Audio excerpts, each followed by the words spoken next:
Welcome back friends, welcome to our study channel move on study. तो friends, आज मैं आप लोगों के सामने रेलवे एनटीपीसी सीबीटी 1 के लिए सेट नंबर 24 स्टार्ट करने जा रहा हूं, जो आप लोगों के लिए काफ़ी इंपॉर्टेंस होगा। इससे पहले फ्रेंड्स, आप लोग हमारे चैनल में नए आए तो प्लीज़ हमारे चैनल को सबसे पहले आप सब्सक्राइब कर लीजिए। आप लोगों के लिए फुल ऑन रेलवे एग्जामिनेशन में आप लोगों को कंटेंट देता हूँ। तो चलिए क्वेश्चन देखते हैं क्या लिख रहा। भारत में राष्ट्रीय आय की गणना के लिए किस लागत पर विचार किया था? तो फ्रेंड्स याद रखिए, भारत में राष्ट्रीय आय की गणना के लिए कारक लागत पर विचार किया था। किस लागत पर किया था? तो कारक लागत पर। क्लियर है? चलिए नेक्स्ट क्वेश्चन। तो नेक्स्ट क्वेश्चन ये रहा, इंडिया जस्टिस रिपोर्ट निम्नलिखित में से किस संगठन की पहल है? तो फ्रेंड्स याद रखें, इंडिया जस्टिस रिपोर्ट जो होती है ऑप्शन के अकॉर्डिंग चलेंगे तो टाटा ट्रस्ट का होता है, टाटा ट्रस्ट का। और याद रखें, सबसे पहली बार इसे जो प्रकाशित किया गया था 2019 में से पहली बार प्रकाशित किया गया था। क्लियर है? चलिए, and very next question is no, भारतीय फुटबॉल टीम अपने पहले ज्ञात आधिकारिक अंतर्राष्ट्रीय दौरे पर किस वर्ष गई थी?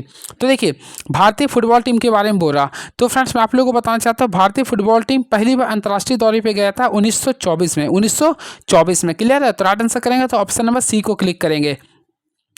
और याद रखिएगा, मोहन बगान आईएएफ फील्ड शील्ड जीतने वाले पहली भारतीय टीम थी, जो कि 1911 में विजेता बना था। क्लियर है? इसके साथ साथ बताना चाहते हैं, भारत यानी कि दिसंबर 2024 तक भारतीय फीफा रैंकिंग में भारत का स्थान जो 126वां यानी कि फुटबॉल में। क्लियर है? चलिए नेक्स्ट क्वेश्चन, निम्नलिखित में कौन सा इनपुट डिवाइस है? तो फ्रेंड्स ऑप्शन के अकॉर्डिंग देखेंगे, प्रिंटर, स्पीकर, मॉनिटर और कीबोर्ड। आप लोग क्वेश्चन को देखना चाहते हैं इनपुट डिवाइस बोल रहा, तो अल्टीमेटली फ्रेंड्स आप लोग इनपुट डिवाइस को देखना चाहते हैं तो आप लोग के सामने ऑप्शन के अकॉर्डिंग चलेंगे तो कीबोर्ड। देखिए, कीबोर्ड एक प्रकार का इनपुट है, बाकी प्रिंटर हो गया, स्पीकर हो गया, मॉनिटर, ये एक प्रकार का क्या था? आउटपुट डिवाइस होता है। क्या होता है? ये आउटपुट डिवाइस होते हैं। आई होप आप लोगों को क्लियर हुआ होगा। भारतीय शास्त्रीय नृत्य शैली कुचिपुड़ी की उत्पत्ति किस राज्य में हुई थी? तो फ्रेंड देखिए, कुचिपुड़ी तो आंध्र प्रदेश में हुआ था सबसे पहले कुचिपुड़ी का। तो राइट आंसर करेंगे तो ऑप्शन नंबर बी को क्लिक कर देंगे। याद रखिएगा, भारतीय शास्त्रीय नृत्य शैली कुचिपुड़ी की उत्पत्ति आंध्र प्रदेश राज्य में हुआ था। क्लियर है? अब मैं आप लोग को बताना चाहता हूँ, संगीत नाटक अकादमी के अनुसार भारत में कुल 8 शास्त्रीय नृत्य, याद रखिए कुल कितने नृत्य? 8 शास्त्रीय नृत्य है, जिसमें कि एक और मिल चुका है, 9वां भी जुड़ चुका है, एक और जो मिल चुका है 9वां जो मिला है वो छऊ नृत्य को मिला है। यानी कि टोटल अगर देखा जाए ना तो टोटल ही भारत में कुल 9 शास्त्रीय नृत्य का दर्जा मिला है, जिसमें 9वां स्थान पे छऊ है। क्लियर है? चलिए कुछ डिस्कस करते हैं, सबसे प्राचीनतम कौन था? तो सबसे प्राचीनतम शास्त्रीय नृत्य की बात करना चाहते हैं, ये सब क्वेश्चन आते हैं आप लोग का। तो सबसे प्राचीनतम की बात करना चाहते हैं तो भरतनाट्यम है। सबसे पहले सबसे पुराना क्या है? तो भरतनाट्यम है। क्लियर है? इस चीज़ को याद रखिएगा। और फ्रेंड भरतनाट्यम कहाँ का? तो तमिलनाडु का होता है। क्लियर है? इसके साथ साथ याद रखिएगा, इसके बाद आप लोग का आता है कथकली। तो कथकली याद रखिए, कथकली के साथ मोहिनी आट्टम, कथकली और मोहिनी आट्टम, ये दोनों शास्त्रीय नृत्य कहाँ का? तो केरल का है। क्लियर है? इसके बाद बात करना चाहते हैं मणिपुरी। तो ऑलमोस्टली मणिपुरी में नाम ही स्पष्ट है, मणिपुरी कहाँ का होगा? तो ये मणिपुर का होगा। उसके बाद आप लोग का सतरिया होता है। तो सतरिया आप लोग पढ़े होंगे, ये असम का होता है। कहाँ का? ये असम का होता है। अगेन कथक, तो कथक फ्रेंड्स याद रखिए, कथक जो होता है आप लोग का यूपी का होता है। कथक कहाँ का होता है? ये यूपी का होता है। और लास्ट आप लोग का ओडिसी, तो ओडिसी आप लोग का उड़ीसा का है। और नेक्स्ट एक और जो देखिए, एक ओडिसी हो गया, एक होता आप लोग का छऊ, ये टोटल 9 होते हैं। तो चलिए काउंटिंग करते थे। पहला क्या? भरतनाट्यम सबसे प्राचीन है, फिर कथकली हो गया, मोहिनी आट्टम 3, 4, 5, 6, फिर बताएं 7, 1, 8 और आप लोग को एक जो ऑलमोस्टली दिया था कुचिपुड़ी, टोटल 9 है। क्लियर? इस चीज़ को आप लोग को ध्यान में रखना पड़ेगा। चलिए नेक्स्ट क्वेश्चन। तो नेक्स्ट क्वेश्चन लिख रहा है, पैसिफिक रिंग ऑफ फायर के संबंध में कौन सा कथन सही नहीं है? तो देखते हैं कौन सा कथन सही नहीं। ऑप्शन पहला, इसकी लंबाई लगभग 40,000 किलोमीटर है। तो फ्रेंड लंबाई तो मापनी नहीं कर, लेकिन किताब के अकॉर्डिंग ये सही है। यह सक्रिय ज्वालामुखी की एक बेल्ट है। तो ऑलमोस्टली ये सही आप लोग हो गया। पृथ्वी के 75% ज्वालामुखी रिंग ऑफ फायर में स्थित है। बिल्कुल फ्रेंड, तो पृथ्वी के 75% ज्वालामुखी जो है ना रिंग ऑफ फायर में स्थित होता है। क्लियर है? लास्ट, पैसिफिक रिम उत्तरी अमेरिका और दक्षिण अमेरिका के पूर्वी तटों को कवर करता है। ये गलत हो गया, तो ये ऑप्शन नंबर डी को गलत कर देंगे। क्लियर है? चलिए, and very next question is now, P plus Q का अर्थ है पी क्यू का भाई है, पी क्रॉस क्यू का अर्थ है पी क्यू की माता है, पी डिवाइड क्यू का अर्थ है पी क्यू की पिता है, और पी माइनस क्यू का अर्थ है पी क्यू की बहन है। तो इसको आप लोग को सॉल्व करना क्या होगा? ये आप लोग बनाएंगे तो आप लोग को बनाना पड़ेगा। तो ये आप लोग को ब्लड रिलेशन का क्वेश्चन है, होपफुली आप लोग बनाए होंगे। देखिए सबसे पहले माइनस लिख रहा, तो पी माइनस क्यू करता है पी क्यू की बहन है। आई थिंक हम लोग क्या करें, पी क्यू की बहन है ना, तो हम लोग क्या करें, एम को के की बहन बना देंगे। यानी देखिए मान लीजिए एम है तो एम को बहन बना देंगे के का, यानी इसका जेंडर क्या होगा? नेगेटिव हो गया। क्लियर है? फिर क्रॉस का अर्थ लिख रहा है, क्रॉस का अर्थ लिख रहा है पी क्यू का पिता है, तो पी क्यू की माता है, यानी कि फ्रेंड के जो है ना आप लोग के सामने, के जो है आप लोग का एफ का माता हो गया, यानी इसका जेंडर नेगेटिव हो गया। अगेन अगेन लिख रहा है प्लस के बारे में, तो प्लस लिख रहा है पी क्यू का भाई, यानी एफ जो होगा, एफ जो होगा वह डी का भाई हो गया, यानी कि फ्रेंड इसको हम लोग प्लस का सिंबल देंगे। क्लियर है। फिर डिवाइड लिख रहा है, डिवाइड का अर्थ लिख रहा है पी क्यू का पिता, यानी डी जो आप लोग का, डी जो होगा एन का पिताजी, यानी कि इसका जेंडर प्लस हो गया। फिर आप लोग का क्रॉस का अर्थ लिख रहा है पी क्यू की माता, यानी एन जो होगा, एन जो आप लोग आर की माता हो गया, यानी माइनस का सिंबल देंगे। अब क्वेश्चन के अकॉर्डिंग चलते हैं। क्वेश्चन लिखा है एफ का आर से क्या संबंध है। सबसे पहले आप लोग का यहाँ पे एफ है, यहाँ पे आर है, तो अल्टीमेटली फ्रेंड्स अगर देखिएगा तो ये आप लोग की माँ के क्या लिख रहा है, ये माँ के पापा हो गया, तो माँ के पापा को क्या बोलेंगे, नाना बोलेंगे, तो नाना के भाई हो गया, तो शायद आंसर होगा, शायद नहीं, कन्फर्म ऑप्शन नंबर बी को क्लिक कर देंगे। चलिए, ये क्वेश्चन इतना लंबा चौड़ा है, आप लोग को देखना पड़ेगा, बनाना पड़ेगा, तो ये आप लोग का पजल का क्वेश्चन है, सबसे लास्ट में मैं बता दूंगा। और वैसे आप लोग को मैं बताना चाहता हूँ, इसको अगर बनाइएगा तो देखिए, सबसे पहले आप लोग को देखिए, मैं आप डायरेक्टली आंसर लिख दे रहा हूँ, 1 2 3 4 5 6 और 7 मंजिला का इसको नेक्स्ट में बता दूंगा। रुकिए देखता हूँ, ये सब सारे रीजनिंग को मैं स्किप कर रहा हूँ, इसलिए कर रहा हूँ क्योंकि फ्रेंड्स आप लोग को सामने वो क्वेश्चन बताऊँगा जिससे आप लोग कुछ मेरे सामने सीख सकें। चलिए देखते हैं क्वेश्चंस क्या है। चलिए देखते हैं, रीजनिंग को स्किप कर दिया हूँ। देखिए, कौन सा निम्नलिखित में कौन सा कथन डीएनए और आरएनए के बीच अंतर को सही ढंग से दर्शाता है। तो पहला देखते हैं क्या लिख रहा है, डीएनए राइबोस शर्करा होती है जबकि आरएनए डीऑक्सी राइबोस शर्करा होती है। तो ये गलत है, क्योंकि दोनों, देखिए डीएनए लिख रहा है आप लोग, कौन सा कथन सही दर्शाता है, तो पहला आप लोगों को गलत है, क्योंकि डीएनए जो होता है वह डीऑक्सी राइबोस शर्करा को दर्शाता है, तो पहला ही आप लोग का कैंसिल कर देंगे। क्लियर है, तो पहला आप लोग का अल्टीमेटली गलत हो गया। डीएनए एकल रज्जक होते हैं जबकि आरएनए द्विक रज्जक होते नहीं, तो डीएनए आप लोग का डबल हेलिकल होते हैं। डीएनए एक थाइमिक क्षारक होता है जबकि आरएनए एक यूरिक क्षारक होता है, बिल्कुल, तो ऑप्शन नंबर सी को क्लिक कर देंगे। डीएनए कोशिका द्रव्य में पाया जाता है जबकि आरएनए केंद्रक में पाया जाता है, बिल्कुल गलत है। चलिए मैं आप लोग के सामने पूरा ऑपरेशन कर देता हूँ। सबसे पहले फ्रेंड्स आप लोगों को मैं बताना चाहता हूँ, डीएनए, देखिए डीएनए का फुल फॉर्म होता है डीऑक्सी राइबोस न्यूक्लिक एसिड होता है, डीऑक्सी राइबोस न्यूक्लिक एसिड होता है। अब देखिए इसका निर्माण कैसे होता है, सबसे पहले आपका ये बॉडी है, बाई चांस ये आपका बॉडी है, तो बॉडी के बीचों बीच क्या होता है, तो सेंटर होता है, यानी कि केंद्रक होता है। अब केंद्रक में क्या होता है, देखिए इसमें आप लोग, इसमें ना ये इस टाइप से होता है, यानी कि एक धागा नुमा आकार का होता है, इसे गुणसूत्र बोलते हैं। ये गुणसूत्र को अगर आप लोग लंबा कीजिएगा तो इस टाइप से हो जाएगा। आई थिंक इसको डबल हेलिकल हम लोग बनाते हैं, देखिए इस टाइप से डबल हेलिकल स्ट्रक्चर होता है, ये डबल हेलिकल स्ट्रक्चर होता है डीएनए का। क्लियर है। अब इसमें देखिए आप लोग को मैं बताना चाहता हूँ, इसमें देखिए ए और टी यानी एडेमिन और टाइमिन डबल बॉन्ड से होते हैं, वही सी और जी ट्रिपल बॉन्ड से जुड़े होते हैं। यानी कि मैं आप लोग को बताऊँ, इसमें एडेमिन और थाइमिन डबल बॉन्ड से जुड़े होते हैं, वही सी और जी यानी साइटोसिन और ग्वानिन ट्रिपल बॉन्ड से जुड़े होते हैं। क्लियर है, जो कि एक न्यूक्लिक एसिड के रूप में पाए जाते हैं। आई होप आप लोगों को क्लियर हुआ होगा। क्लियर है। चलिए अब बातें करना चाहते हैं आरएनए का, तो सिंपल अवेंसस आरएनए जो होता है एक एकल हेलिकल होते हैं। इसमें क्या होता है, देखिए उसमें था एटी, तो इसमें क्या होता है, टी के यहाँ पे यूरासिल होता है, AUC ट्रिपल बॉन्ड जी, ये होता है। क्लियर, यानी यूरेसिल होता है यहाँ पे, जो कि आप लोग को ऑप्शन में लिख रहा था। आई होप आप लोगों को क्लियर होगा। क्लियर है। चलिए तो फ्रेंड इसका राइट आंसर होगा ऑप्शन नंबर क्या लिखेगा, तो ऑप्शन नंबर सी को क्लिक करेंगे। आई होप आप लोगों को क्लियर हुआ होगा। क्लियर है। और डीएनए का फुल फॉर्म होता है डीऑक्सी राइबोस शर्करा होता है, जबकि आरएनए होता है राइबोस शर्करा होता है। और डीएनए में क्या होता है, अगेन आई रिपीट, डीएनए में फ्रेंड्स याद रखिए ए डबल बॉन्ड टी होता है, वही सी ट्रिपल बॉन्ड जी होता है। वही आरएनए में क्या होता है, देखिए आरएनए का अगेन आई रिपीट, आरएनए में होता है ए डबल बॉन्ड यू होता है, वही सी और ट्रिपल बॉन्ड जी होता है। इस चीज़ को आप लोग को ध्यान में रखना पड़ेगा। क्लियर है। चलिए एक और एक्स्ट्रा कंसेप्ट मैं बता देना चाहता हूँ। देखिए डीएनए आमतौर पर द्विरज्जुक होते हैं, यानी डबल हेलिकल होते हैं, वही आरएनए क्या होता है, एकल हेलिकल होते हैं। डीएनए जो होता है वह कोशिका के केंद्रक में आता है, अभी मैं आप लोग को बताती है, तो जबकि आरएनए जो होता है वह केंद्रक और कोशिका द्रव्य दोनों में पाया जाता है। क्लियर है। आई होप आप लोग क्लियर हुआ होगा। चलिए देखते हैं नेक्स्ट क्वेश्चन, परिस्थितिकी तंत्र में अपघटक की क्या भूमिका होती है। तो देखिए पारिस्थितिकी तंत्र में अपघटक की क्या भूमिका होती है, तो देखिए वे सौर ऊर्जा को रासायनिक ऊर्जा में परिवर्तित करते नहीं। अपघटक का अर्थ होता है वह मृत जीवों और अपशिष्ट पदार्थों को सरल पदार्थों में तोड़ने का कार्य करती है। तो ऑप्शन नंबर जाएंगे तो ऑप्शन नंबर बी को क्लिक कर देंगे। आई होप आप लोगों को क्लियर हुआ होगा। क्लियर है। चलिए 3 सेंटीमीटर त्रिज्या और 4 सेंटीमीटर ऊंचाई वाले शंकु का वक्र पृष्ठीय क्षेत्रफल ज्ञात करें।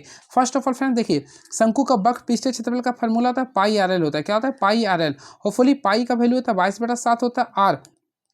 आर देख रहे हैं 3 है और एल का वैल्यू 4 है। सॉरी यहाँ पे आई एल का वैल्यू निकालना पड़ेगा। सबसे पहले देखिए यहाँ पे रेडियस 3 लिख रहा है और एच लिख रहा है 4, तो यहाँ से हम लोग एल का वैल्यू अगर निकालते हैं तो एल इक्वल टू होता है R square plus H square होता है, या फिर आप लोग ट्रिपलेट यूज कर सकते थे, तो यहाँ पे 5 हो जाएगा।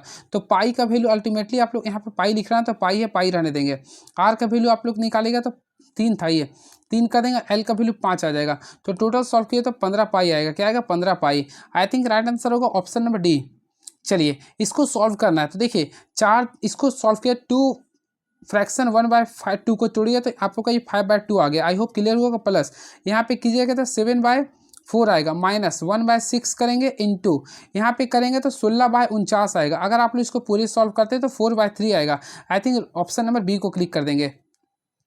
यदि त्रिभुज पी क्यू आर का एक कोण अन्य दो कोणों के योग से बड़ा है तो त्रिभुज पी क्यू आर का त्रिभुज क्या होगा? हमेशा याद रखिए, देखिए एक पी क्यू आर जो कोण है, एक कोण अन्य दो कोणों के योग से बड़ा है, तो अल्टीमेटली फ्रेंड जब भी बड़ा रहेगा ना तो ये क्या कहलाएगा? अधिक कोण कहलाएगा। क्या कहलाएगा? अधिक कोण। और अधिक कोण का वैल्यू क्या होता है? हमेशा याद रखिए, इसमें 1 डिग्री यानी 90 डिग्री से अधिक होता है एक किसी का ही मान। ठीक है, चलिए दो वस्तुओं का क्रय मूल्य बराबर है। एक वस्तु को 12% के लाभ पर और दूसरी वस्तु को पहली वस्तु से 36 रुपये अधिक में बेचा जाता है। यदि कुल लाभ 15.51/51% है तो प्रत्येक वस्तु का क्रय मूल्य क्या होगा? ये क्वेश्चन थोड़ा सा जानने लायक है। ये देखिए हम लोग को बताना पड़ेगा, ये डिफरेंस लेना पड़ेगा। तो ये तो थोड़ा लंबा ले रहा, इसको अभी स्किप कर रहा हूँ, थोड़ा लंबा चल जाएगा इसलिए। नेक्स्ट क्वेश्चन देखिए, ये क्वेश्चन को आप लोग को बनाना पड़ेगा। तो 10⁴ प्लस 10⁻10² का a का मान क्या होगा? अल्टीमेटली फ्रेंड्स देखिए हम लोग क्या करेंगे इसके लिए, मैं तो हमेशा वैल्यू पुट करता हूँ। मान लीजिए कि tan थीटा है तो tan एक यहाँ पे मान लेते हैं 45 डिग्री, तो tan 45 का वैल्यू 1 होता, फिर 45 का वैल्यू 1, तो यहाँ पे 2 वैल्यू आना चाहिए। यानी कौन सा ऐसा ऑप्शन है जिसमें वैल्यू पुट किया तो 1 आ जाएगा? तो देखते हैं 1 1 2 आना चाहिए। तो पहला सेक 4, तो सेक 45 का वैल्यू √2 होता है, √2 पर पावर 4 कर देंगे प्लस √2 पावर 2 करेंगे, तो अल्टीमेटली फिर √2 का पावर 4 करेंगे तो ये आप लोग का 4 आएगा, फिर यहाँ 2 6 आ गया। तो पहला आप लोग को किसी भी हाल में गलत हो गया। सेकेंड √2 पर पावर 4 करेंगे तो आई थिंक 4 लाए थे, माइनस √2 का स्क्वायर करें तो केवल 2, देखिए 4 में से 2 गए, 2 आ गया। तो ऑप्शन नंबर बी को क्लिक कर दीजिए। आई होप आप लोगों को क्लियर होगा। इसी के रिगार्डिंग आप लोग को बनाना था। क्लियर है? इसी टाइप से बनाइएगा भी पेपर में। चलिए ये क्वेश्चन को आप लोग कीजिएगा। नेक्स्ट क्वेश्चन आ गए हैं जीएस का। तो जीएस को मैं ज़्यादा ऑपरेशन कर दूंगा जो आप लोग के लिए काफ़ी फ्रूटफुल होगा। भारतीय संविधान में अनुच्छेद 35A किस वर्ष जोड़ा गया था? काफ़ी पॉपुलर क्वेश्चन है, अल्टीमेटली आप लोग पढ़े भी होंगे। तो देखिए भारतीय संविधान में 35A को किस वर्ष जोड़ा गया था? तो याद रखिएगा भारतीय संविधान में 35A को जो जोड़ा गया था 1954 में जोड़ा गया था। ये याद रखिएगा 1954 में जोड़ा गया था, याद रखिएगा। क्लियर? 1954 में जोड़ा गया था। तो ऑप्शन नंबर बी को क्लिक कर देंगे। चलिए इसके बारे में कुछ एक्स्ट्रा फैक्ट्स बताना चाहता हूँ। First of all JL Nehru यानी पंडित जवाहरलाल नेहरू और शेख अब्दुल्ला के बीच समझौता हुआ था, जो कि एक आप लोग को ऑलमोस्टली पढ़े होंगे। भारत और चीन के बीच 1954 में भारत और चीन के बीच एक समझौता हुआ था जिससे हम लोग बोलते हैं पंचशील समझौता। पंचशील समझौता हुआ था। तो पंचशील जब समझौता हुआ था उसी के दौरान JL नेहरू और शेख अब्दुल्ला के बीच में समझौता का परिणाम अंतिम अनुच्छेद यानी 35A था। यानी कि शेख अब्दुल्ला और JL नेहरू का परिणाम के बीच में आया था 35 से, जो कि आर्टिकल 154 के अंतर्गत आती है। क्लियर है? इसके साथ साथ याद रखें 14 मई 1954 को तत्कालिक राष्ट्रपति डॉक्टर राजेंद्र प्रसाद के अध्यादेश के द्वारा संविधान में 35A को जोड़ा गया था। यानी कि फ्रेंड्स ये जो आप लोग को आया था ये अध्यादेश के द्वारा आया था, ये अध्यादेश के द्वारा आया था। अध्यादेश किसने जारी किया था? तो तत्कालीन राष्ट्रपति राजेंद्र प्रसाद ने जारी किया था। क्लियर? इस चीज़ को आप लोग को ध्यान में रखना पड़ेगा। क्लियर है? इसके साथ साथ फ्रेंड्स मैं आप लोगों को बताना चाहता हूँ कुछ एक्स्ट्रा फैक्ट्स। देखिए अनुच्छेद 35 से, देखिए मैं बता रहा हूँ, अनुच्छेद 35 से जम्मू कश्मीर के विधानसभा को नागरिकता संबंधित कानून बनाने का अधिकार देता है। क्लियर है? इसके साथ साथ मैं आप लोगों को बताना चाहता हूँ जम्मू कश्मीर के विधानसभा ने 35A का प्रयोग कर नागरिकता संबंधित कानून बनाया था। ठीक है? और ये सारी को आई थिंक मैं आप लोगों को बताना चाहता हूँ अगस्त 2019 में, आप लोग देखे भी होंगे अगस्त 2019, शायद 5 और 6 अगस्त था। तो 5 और 6 अगस्त 2019 को जम्मू कश्मीर पुनर्गठन अधिनियम के द्वारा 35A को समाप्त कर दिया गया। क्लियर है? ये आप लोग को पता होगा। और आर्टिकल 370 को भी समाप्त कर दिया गया था। क्लियर है? चलिए एंड नेक्स्ट क्वेश्चन। तो नेक्स्ट क्वेश्चन ये रहा, मेची नदी किस नदी की सहायक नदी है? तो फ्रेंड्स आप लोगों को मैं बताया था मेची नदी जो होती है वह महानंदा की होती है। किसकी होती है? महानंदा की होती है। क्लियर है? अब महानंदा नदी भारत के पश्चिम बंगाल और बिहार राज्य से होकर बांग्लादेश में बहने वाली एक नदी होती है। क्लियर है? चलिए हुगली नदी कहाँ है? तो ऑलमोस्टली फ्रेंड हुगली नदी कहाँ पाया था? ये आप लोग का पश्चिम बंगाल में पाई थी। अब ब्रह्मपुत्र नदी कहाँ पाया था? ये तो असम में पाया था। क्लियर है? चलिए गंगा नदी तो बहुत सारा फैलाव है इसका। चलिए अब नेक्स्ट क्वेश्चन देखते हैं क्या लिख रहा है। पूना समझौता का संबंध किससे था? फ्रेंड्स सबसे पहले पूना समझौता, तो पूना समझौता जो हुआ था डॉक्टर भीमराव अंबेडकर और महात्मा गांधी के बीच में हुआ था। इसका संबंध का मेन जो कारण था पिछड़े वर्गों के लिए चुनावी सीटों का आरक्षण। आई थिंक पिछड़े वर्गों के लिए चुनावी सीटों का आरक्षण था, यानी ऑप्शन नंबर ए को क्लिक करेंगे। आई होप आप लोग क्लियर होगा। इसके साथ साथ याद रखिएगा पूना पैक्ट कब लागू हुआ था? तो देखिए पूना एक्ट लागू था 24 सितंबर 1932 को गांधी जी और भीमराव अंबेडकर के बीच में हुआ था। क्लियर है, इस चीज को आप लोग को पता होगा। अब देखिए, इस समझौते के द्वारा प्रांतीय विधानसभा में हरिजन हेतु आरक्षित सीटों की संख्या 71 से बढ़ाकर 147 कर दिया गया था। इस चीज को आप लोग याद रखिएगा, यानी इसमें हरिजन का जो संख्या था ना 71 से बढ़ा के कितना कर दिया गया था, 147 कर दिया था। क्लियर है, इस चीज को भी आप लोग को ध्यान में रखना पड़ेगा। इसके साथ साथ 16 अगस्त 1932 को रैमजे मैकडोनाल्ड ने दलितों के लिए अलग निर्वाचन मंडल की घोषणा भी कर दिया था, और इसी के परिणाम स्वरूप महात्मा गांधी ने दलितों को हरिजन का नाम दिया था। इसी के परिणाम स्वरूप महात्मा गांधी ने दलितों को कौन सा नाम दिया था, हरिजन का नाम शब्द दिया था। क्लियर है, चलिए अगला क्वेश्चन देखते हैं क्या लिख रहा है ये। भारत में पहली बार किस राज्य में इलेक्ट्रिक वोटिंग मशीन ईवीएम यानी इलेक्ट्रिक वोटिंग मशीन का इस्तेमाल किया गया था? तो फ्रेंड्स याद रखें, इसका राइट आंसर होगा केरल होगा। तो भारत में पहली बार केरल में इलेक्ट्रिक वोटिंग मशीन का इस्तेमाल किया गया था। और कब किया गया था? तो 1982 में। याद रखें, 1982 के विधानसभा चुनाव में प्रयोग किया गया था। क्लियर है, चलिए ईवीएम का फुल फॉर्म लोग जानते होंगे। क्लियर है, इलेक्ट्रॉनिक वोटिंग मशीन होता है। भारत का पहला समुद्री ग्लास ब्रिज कहाँ बना है? तो फ्रेंड देखिए, यहाँ पे लिख रहा है पहला समुद्री ग्लास ब्रिज। देखिए ग्लास ब्रिज तो खैर मैं खुद आया था 5 दिन पहले, दिखाया भी था फोटो में, राजगीर का आया था। क्लियर है, तो यहाँ पे लिख रहा है भारत का पहला समुद्री ग्लास ब्रिज कहाँ बना था? तो काफ़ी अल्टर क्वेश्चन है और काफ़ी पॉपुलर क्वेश्चन है। तो फ्रेंड्स मैं आप लोगों को बताना चाहता हूँ तमिलनाडु में बना था। कहाँ पर बनाया गया था? तमिलनाडु में। तो ऑप्शन नंबर डी को क्लिक करेंगे। तो भारत का पहला समुद्री ग्लास ब्रिज तमिलनाडु में बनाया गया था। क्लियर है, इसके साथ साथ याद रखिएगा यह जो है तमिलनाडु के कन्याकुमारी के तट पर बनाया गया था। आई होप आप लोग पढ़े होंगे। और भारत का पहला vertical lift railway bridge Pamban bridge को रामेश्वर ब्रिज में बनाया गया था। क्लियर है, चलिए नेक्स्ट क्वेश्चन। तो नेक्स्ट क्वेश्चन देखते हैं क्या लिख रहा है ये। भारत में वैधानिक तरलता अनुपात कौन निर्धारित करता है? देखिए भारत में वैधानिक तरलता का अनुपात जब भी कोई करेगा तो आरबीआई करता है, यानी रिजर्व बैंक, भारतीय रिजर्व बैंक ऑफ इंडिया करता है। यानी ऑप्शन नंबर ए को क्लिक करेंगे। आई होप आप लोग पढ़े होंगे। अब देखिए बातें करना चाहते हैं रिजर्व बैंक ऑफ इंडिया का, तो याद रखिएगा सबसे पहले रिजर्व बैंक ऑफ आरबीआई। तो आरबीआई का गठन कब हुआ था? 1 जनवरी 1935 को हुआ था। अभी इसका वर्तमान अध्यक्ष कौन है? तो फ्रेंड्स संजय मल्होत्रा। इस चीज़ को आप लोग पढ़े होंगे, संजय मल्होत्रा, जो कि 26वें नंबर का बने हैं। इस चीज़ को आप लोग ध्यान में रखिएगा। क्लियर है, इससे पहले शक्तिकांत दास थे। इस चीज़ को देखिएगा, 280 में से 5 को घटा दिए, फिर 10 को घटा दिए, फिर 20 को घटा दिए, तो फिर हम लोग 40 को घटा देंगे। तो 245 में से 40 को घटाएंगे तो 205 आ गया। देखिए इसमें आप लोगों को बनाना पड़ेगा PTZ के, तो इस सब को अभी आप लोग खुद से कीजिएगा। देखिए जहाँ पे इंपॉर्टेंस है उसी को मैं आप शेयर करूँगा, क्योंकि ज़्यादा हमारे पास समय अब नहीं रहा। चलिए नेक्स्ट क्वेश्चन देखते हैं क्या लिख रहा। भारत एशिया में आता है, तो उसी प्रकार इटली कौन सा महाद्वीप में आता?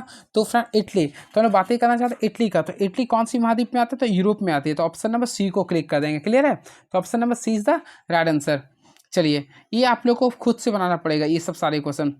कौन सा अभिक्रिया उष्माशोषी अभिक्रिया? तो फ्रेंड उष्माशोषी अभिक्रिया उसे कहते हैं जिसमें उष्मा का शोषण होता है। तो देखिए इसमें देखिए ना, तो प्रकाश संश्लेषण में उष्मा का शोषण होता है। तो ऑप्शन नंबर डी को क्लिक कर देंगे। क्लियर है, चलिए संघनन क्या होता है? संघनन उस प्रोसेस को कहते हैं जिसमें क्या होता है, गैस जो है ना वह द्रव्य बन जाता है। यानी गैस अगर द्रव्य बन रहा है, जैसे बारिश होता है तो गैस क्या होता है, वर्षा जो होता है ना वह गैस क्या होता है, द्रव्य बन जाता है। यह प्रोसेस होता है कंडेंसेशन। उदासीनीकरण अभिक्रिया क्या होता है? जब अम्ल क्षारक मिलकर लवण और जल बनाता है तो उसे बोलते हैं उदासीनीकरण अभिक्रिया। क्लियर है, अदहन एक प्रकार का उष्मा छिपी अभिक्रिया होती है। परमाणु त्रिज्या के संदर्भ में आवर्त में बाएं से दाएं जाने पर क्या प्रवृत्ति देखी जाती है? फ्रेंड्स मैं आप लोग को बताना चाहता हूँ, जब भी आप पीरियोडिक टेबल में आवर्त में बाएं से दाएं जाते हैं, आई थिंक देखिए मैं आप लोग को बताना चाहता हूँ, देखिए आवर्त में बाएं से दाएं जा रहे हैं। मान लीजिए यहाँ पे आप लोगों के सामने सोडियम है, तो सोडियम के बाद यहाँ पे अल्टीमेटली पढ़े होंगे मैग्नीशियम होता है, फिर एल्युमिनियम होता है, फिर सिलिकॉन होता है। ठीक है, तो ये जाते हैं तो परमाणु त्रिज्या पे क्या प्रभाव पड़ता है? तो हमेशा याद रखना परमाणु त्रिज्या का मान क्या होता है, घटती है। तो बाएं से दाएं जाने पे परमाणु त्रिज्या का क्या होता है, ये घटती है। क्या घटती है? तो परमाणु त्रिज्या इसका घटती है। कब? बाएं से दाएं जाने पे। वही ऊपर से नीचे आते हैं तो अप से डाउन आते हैं तो ये बढ़ जाती है। इस चीज़ को आप लोगों को पता होगा। चलिए कुछ एक्स्ट्रा फैक्ट्स बताता है। सबसे पहले याद रखिएगा परमाणु त्रिज्या के, ये तो घटती है। अब देखिए कुछ एक्स्ट्रा फैक्ट्स बता रहा हूँ, ध्यान से सुनिएगा। परमाणु त्रिज्या को एंगस्ट्रॉम या फिर नाभिकीय त्रिज्या एफएम यानी कि फर्मी में मापा जाता है। अब एक एंगस्ट्रॉम का वैल्यू क्या होता है? तो अल्टीमेटली आप लोग को मैं बताया था 10⁻⁻10 मीटर, 10⁻⁻10 मीटर होता है। वही एक एफएम का जो वैल्यू होता है 10⁻⁻15 मीटर होता है, 10⁻⁻15 मीटर होता है। क्लियर है, अब बात करना चाहते हैं परमाणु त्रिज्या होता क्या। देखिए परमाणु त्रिज्या क्या होता है? परमाणु के नाभिक और उसके सबसे बाहरी इलेक्ट्रॉनों के कोष के बीच की दूरी होती है। मान लीजिए परमाणु है ये, तो ये देखिए इसका मान लो नाभिक है ये। क्लियर, देखिए मैं बना देता, ये मान लो नाभिक है। तो फ्रेंड्स परमाणु त्रिज्या, परमाणु के नाभिक, ये मान लो नाभिक का इसका सबसे बाहरी कोष है, जो मान लो सबसे बाहरी कोष है, ये दोनों के बीच जो डिस्टेंस होता है इसी को बोलते हैं परमाणु त्रिज्या कहते हैं। आई होप आप लोग को मजा आ गया होगा सीखने में इसको। क्लियर है, चलिए देखते हैं नेक्स्ट क्वेश्चन क्या लिख रहा है ये। तो इस क्वेश्चन को आप लोग देखेंगे, इसमें स्ट्रक्चर के व्यय को निकालना था। अल्टीमेटली आप लोग निकालिए तो देखिए यहाँ पे 84.7 डिग्री, करोड़ कितना लिख रहा है 7200। तो 7200 डिग्री का क्या करेंगे 84.7 करेंगे और यहाँ पे हमेशा 360 डिग्री से डिवाइड करिए तो ऑलमोस्टली आएगा 1694 है। तो ऑप्शन नंबर सी को क्लिक कर देंगे। चलिए इस क्वेश्चन को सॉल्व कर, इसमें x का वैल्यू को सॉल्व करना है। तो फ्रेंड्स अगर आप लोग इसको सॉल्व करते हैं तो 2/9 आंसर आ जाएगा। तो ऑप्शन नंबर सी को क्लिक कर देंगे। ये सॉल्व कीजिएगा 37। तो फ्रेंड्स आप लोग को भी जो आंसर आएगा 3.915 आएगा। क्लियर 152। ये क्वेश्चन काफ़ी अच्छा है, आप लोग बनाइए। देखिए x² माइनस 6x माइनस 1 का वैल्यू 0। हम क्या करते हैं देखिए x² है ये माइनस 6x बराबर क्या करते हैं, मान लीजिए कि -1 है, -1 बराबर 0। हम क्या करते हैं सारी साइड x से डिवाइड करते हैं। तो फ्रेंड अगर x से आप डिवाइड करते हैं यहाँ पे डिवाइड करना पड़ेगा। तो देखिए यहाँ पे x बच गया माइनस, अल्टीमेटली 6 बचेगा, -1/x बचेगा बराबर क्या बचेगा 0। तो यहाँ से अगर आप लोग निकालते हैं तो 1 - x का वैल्यू क्या बचेगा 6 बचेगा। क्या बचेगा 6। देखिए 1x माइनस एक्स का वैल्यू क्या बचेगा 6। अब आप लोग को बोल रहा है x² प्लस 1/x² का वैल्यू। सबसे पहले क्या करते हैं x² प्लस 1/x² का वैल्यू निकालने के लिए, ये 6 है ना, तो 6 का स्क्वायर करेंगे 36 होगा। आप माइनस में था तो प्लस कर देंगे यानी 38 आ गया। ठीक है, अब 38 में से 8 को घटा देंगे क्या आएगा 30 आएगा। तो राइट आंसर जाएंगे तो ऑप्शन नंबर डी को क्लिक कर देंगे। चलिए अगला क्वेश्चन देखते हैं क्या लिख रहा है ये। तो नेक्स्ट क्वेश्चन आप लोग के सामने ये रहा। तो देखते हैं जनवरी मार्च जुलाई सितंबर द्वारा बनाए गए संयुक्त कोण, अप्रैल जून और अक्टूबर दिसंबर द्वारा बनाए गए संयुक्त कोण क्या होगा। तो इसको आप लोग को देखना पड़ेगा। होपफुली आप लोग बनाए होंगे। तो देखिए जनवरी से बोल रहा ना ये, तो जनवरी के लिए आप लोग का ये था तो 150 डिग्री है। फिर अगेन आई रिपीट कितना लिख रहा 210 लिख रहा, फिर 170 लिख रहा, फिर 190 लिख रहा। टोटल सॉल्व किए तो 720 डिग्री, 720 डिग्री का वैल्यू 360 यानी 1/2 आएगा। आई थिंक करेंगे तो इसको रहने देना अभी, रुके। ये क्वेश्चन आप लोगों को भुगतान वाला, इसको तो बना सकते हैं किस्त वाला क्वेश्चन है। ठीक है, तो जो मैं प्रोसेस से बता रहा था उसी के अकॉर्डिंग बना। 4% के अकॉर्डिंग करना है तो देखिए 4% के अकॉर्डिंग करना ना, तो देखिए टोटल इसमें किस्त कितना उधार लिया था तो 2550 में कर दिया हूँ। क्लियर है। अब यहाँ पे आप लोग को क्या करना होगा, हमको प्रिंसिपल नहीं पता, एक्स मान लेंगे। यहाँ पे देखिए 4% है तो 4 को परसेंट में तोड़िएगा ना तो 100/104 के यानी कि यहाँ पे कीजिए तो 25/26 आ जाएगा। लेकिन आई रिपीट डबल टाइम्स था तो हम लोग क्या करेंगे 25/26 को फिर से क्या करेंगे स्क्वायर कर देंगे।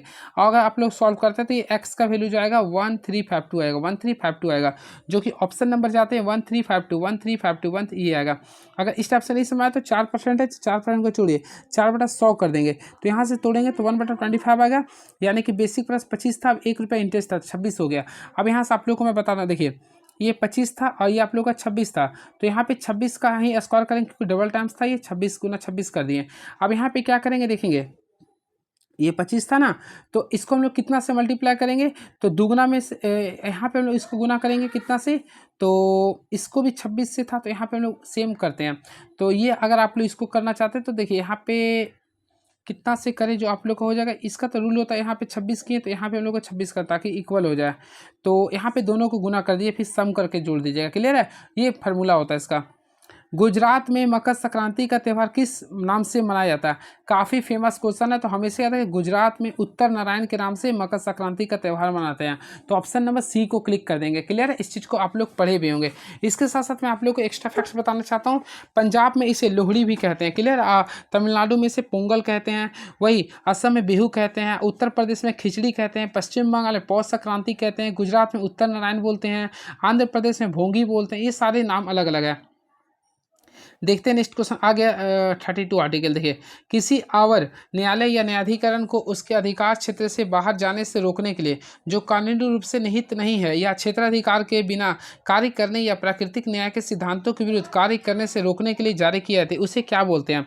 तो फ्रेंड देख इसे बोलते हैं प्रतिषेध रीट। क्या बोलते हैं प्रतिषेध रीट, यानी ऑप्शन नंबर ए को क्लिक करेंगे। ठीक है, प्रतिषेध का अर्थ ही होता है रोकना। क्या होता है प्रतिषेध का अर्थ, क्या होता है रोकना। ये आप लोग को ध्यान में रखना पड़ेगा। इसका अर्थ क्या होता है रोकना होता है। क्लियर है, बात करना चाहते थे प्रतिषेध का अर्थ क्या होता है रोकना। बात करते हैं परम आदेश का। तो परम आदेश का अर्थ होता है हम आदेश देते हैं, हम आदेश देते हैं।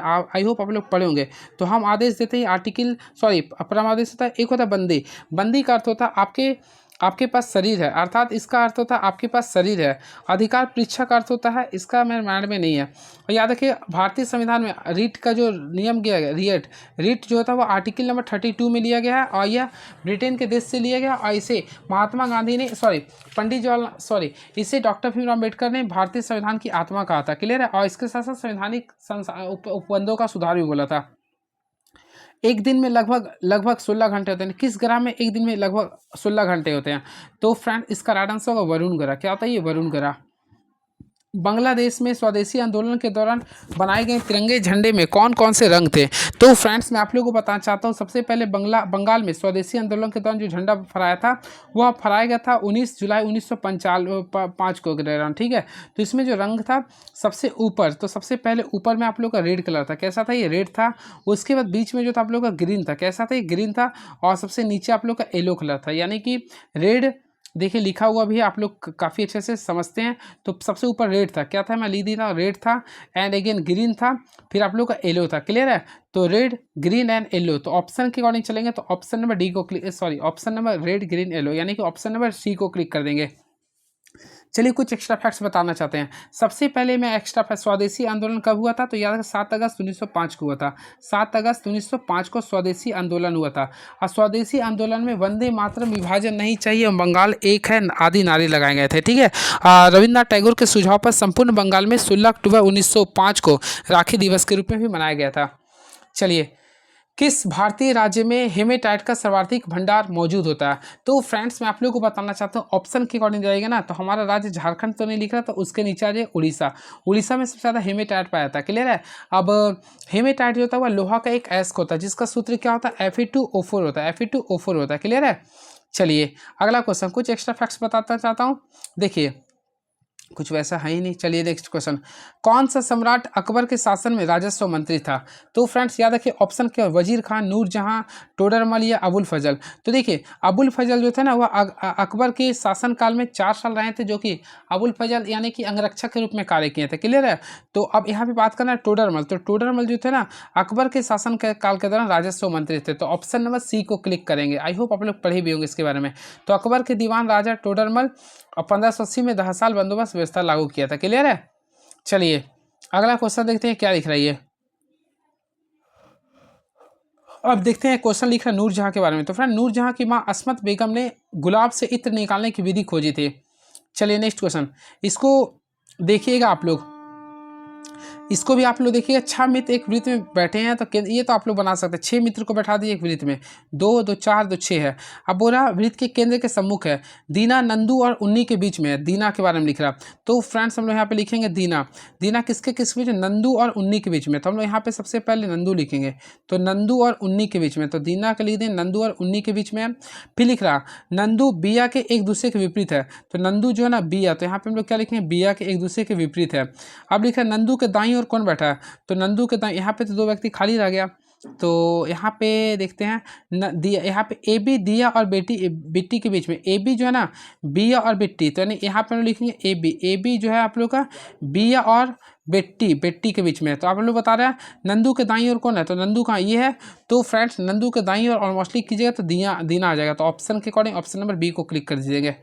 चलिए 48 हो गया। अब 49 की ओर चलते हैं, देखते हैं क्या लिख रही है।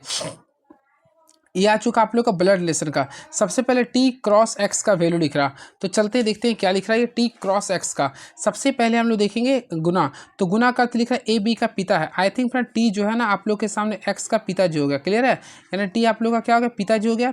फिर लिख रहा है डिवाइड। डिवाइड का अर्थ लिखा है ए बी की बहन है, यानी एक्स जो है ना वह वाई की बहन है, तो माइनस कर देंगे। फिर प्लस लिख रहा है। प्लस लिखा है ए बी का भाई, यानी वाई जो है ना वह जेड का भाई है। और आप लोग को रिलेशन करना टी का जेड से क्या संबंध होगा। तो अल्टीमेटली आप लोग देख सकते हैं टी का जेड से रिलेशन। तो फ्रेंड टी का जेड से रिलेशन करेंगे ना, तो देखिए ये भाई है तो ये पिताजी होगा ना, तो पिताजी होगा। तो यानी ऑप्शन नंबर जाएंगे तो सी को क्लिक कर देंगे। चलिए कोई गुलाब आर्किड नहीं है, सभी गुलाब लिली है, सभी लिली कमल है। तो चलिए बनाते हैं, देखते हैं क्या लिख रहा। कोई गुलाब, तो यहाँ पे मान लेते हैं गुलाब है ये। तो सबसे पहले कोई गुलाब आर्किड नहीं है, तो हम लोग यहाँ पे आर्किड नहीं बना दें, इसको कैंसिल कर देंगे। सभी गुलाब लिली है, तो सभी गुलाब आपका ये क्या बना दें? लिली बना दें। सभी गुलाब लिली है। फिर लिख रहा सभी लिली कमल है, तो यहाँ पे सभी लिली कमल बना देंगे। आप बताइए यहाँ तक समझ आ गया ना। अब क्वेश्चन आइए, कुछ लिली आर्किड है तो कुछ लिली, तो कुछ लिली आर्किड है तो अल्टीमेटली फ्रेंड देखते हैं नहीं हो रहा, कुछ कमल आर्किड है नहीं, कुछ लीली आर्किड है नहीं, तीनों गलत हो जाएगा। इसको बनाना होगा। वेन आरेख का अध्ययन करना, नीचे दिए गए प्रश्न का उत्तर करना है। देखिए चतुर विनर्म शिक्षित, कितने चतुर लोग विनर्म है, यानी चतुर लोग विनर्म है। देखिए ये चतुर है और विनर्म है, तो अल्टीमेटली देखिए 12 7 19 हो गया, कितना हो गया 19 हो गया, तो ऑप्शन नंबर जाएंगे तो 19 हो जाएगा, यानी ऑप्शन में देखिए 12 7 19 हो गया ना, तो 19 को कर देंगे। इसको देख लीजिएगा ना, ये सब इजी क्वेश्चन होता है। चलिए देखते हैं क्या लिख रहा है। ओम, ओम के नियम किस संबंध को दर्शाता है? मुझे याद आ गया ALP CBT 2 का जब मैं पढ़ा रहा था पूरा, बहुत सारा मैं साइंस बताया था। तो ओम के नियम किस संबंध को दर्शाता है? सबसे पहले ओम के नियम के अनुसार V is directly proportional to I होता है। Again I repeat, I is directly V भी होता है, या फिर V बराबर IR भी होता है। क्लियर, इतना आप लोग को जानते होंगे आप।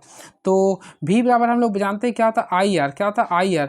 अब V4 होता है विभवांतर, I4 होता है धारा, और R4 होता है प्रतिरोध। तो ऑप्शन के अकॉर्डिंग चलेंगे। देखिए ऑप्शन नंबर बी में आप लोग को क्लिक कर सकते हैं, प्रतिरोध सॉरी विभवांतर धारा प्रतिरोध, तो ऑप्शन नंबर बी को क्लिक कर देंगे। आई होप आप लोग पढ़े भी होंगे। बात करना चाहते हैं विभवांतर का SI मात्रा क्या होता है, वोल्ट होता है, धारा का क्या होता है एम्पियर होता है, प्रतिरोध का क्या होता है ओम होता है। ये सब सारी चीज़ों को आप लोग याद रखिएगा, ठीक है। चलिए नेक्स्ट क्वेश्चन, जब श्वेत प्रकाश को प्रिज्म से गुजारा जाता है तो वह अपने घटक रंगों में विभाजित हो जाती है, इस घटना को क्या कहते हैं? तो फ्रेंड्स याद रखिए, जब भी श्वेत प्रकाश को प्रिज्म से गुजारा जाता है वह विभिन्न रंगों में विभाजित होता है, इस घटना को हम लोग क्या बोलते हैं? प्रकाश का वन विक्षेपण बोलते हैं। क्या बोलते हैं? प्रकाश का वन विक्षेपण। तो ऑप्शन नंबर सी को क्लिक कर देंगे। क्लियर है, प्रकाश का वन विक्षेपण। अपर वन विक्षेपण वह घटना होता है जिसमें श्वेत प्रकाश को प्रिज्म से गुजारने पर 7 विभिन्न रंगों में बढ़ जाती है। देखिए अल्टीमेटली मैं आप लोग को बताया था इस टाइप से कीजिएगा, ये 7 रंग बढ़ जाएगा, यानी टोटल 7, 1 2 3 4 5 6 7। यहाँ पे जो कलर होता है VIB जीरो याद कर लीजिए, VIB। देखिए VIB GYOR याद रखेंगे। क्लियर है, यानी पहला आप लोग का होता है वॉयलेट और लास्ट वाला याद कर, लास्ट और फर्स्ट याद, यहाँ पे लाल हो गया।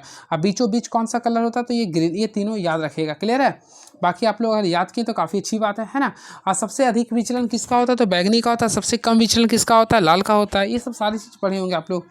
अगला और चुके हैं हम लोग ये किराने वाले क्रमशः 15 किलो और 20 किलो की कीमत वाली 2 प्रकार की दालों को किस अनुपात में मिलाना चाहिए ताकि 16.50 किलो की कीमत वाले दालों का मिश्रण प्राप्त किया जाए? कुछ नहीं करना। देखिए एक आप लोग का लिख रहा 15 लिख रहा और एक लिख रहा 20। अब दोनों का मिडिल वैल्यू कितना लिखा? 16.50। अब डिफरेंस देख लीजिए ना, तो 20 में से 16.5 को घटाएंगे तो 3.50 आएगा। क्लियर है, उसी प्रकार 16.50 को 15 से माइनस करेंगे तो होपफुली 1.50 आएगा।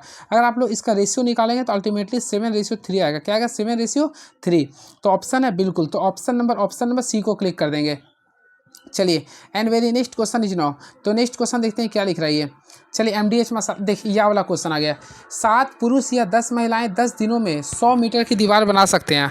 100 मीटर की दीवार बनाने में 14 पुरुष या 20 महिलाएं को कितने दिन लगेंगे? तो इसमें आप लोग को बनाना यह वाला है ना, तो दिन कितने दिन लगेंगे? तो इसमें दिन कितने दिन लगेंगे? देखते हैं कैसे बनाना होगा, देखते हैं अगर बन गया तो सही है। इसमें मेरा माइंड में काम नहीं कर रहा वैसे। सबसे पहले दिन है, देखते हैं MDH मसाले के अकॉर्डिंग बनाते हैं। सबसे पहले ट्राई करें फर्स्ट टाइम ये क्वेश्चन। 7 पुरुष या 10 महिला, तो 7 पुरुष को मतलब 7M बराबर कितना वुमेन है? 10 वुमेन है। तो यहाँ से हम लोग M और W का रिलेशन निकालेंगे। तो फ्रेंड्स M और W का रिलेशन निकालेंगे ना, तो आप लोग यहाँ पे 7 आ जाएगा, यहाँ पे 10 आएगा। आई होप आप लोग क्लियर हुआ होगा। कार्य क्षमता 10 और 7 आ गया। अब बात करना चाहते देखिए 7 पुरुष, तो 7 था, इसका क्षमता कितना था? 10 था।